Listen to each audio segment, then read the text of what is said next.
May nagtatanong sa akin, bakit daw hindi ako pabor sa death penalty?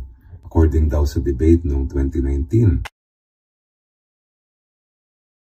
Kung anak mo ang na-rape o napatay, dapat bang i-death penalty ang kriminal?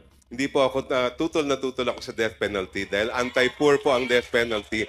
It is not the severity of the punishment but the certainty that stops crime. May pasundot pa siya na, attorney, nag-iisip ka pa ba? Siyempre bilang isang tatay, pag mangyari sa anak ko yan, I will want vengeance. Pero tingin ko iba ang vengeance sa punishment. Naniniwala ako na pagka may nagkasala, dapat talaga may parusa. Kung mangyari sa aking anak yan, gagawin ko ang lahat para talagang maparusahan yung gumawa. But killing the person who did it will just make me a killer, like him. Gusto ba natin ng isang lipunan na puro killer tayo? While I believe in punishment, I also believe that vengeance poisons the heart.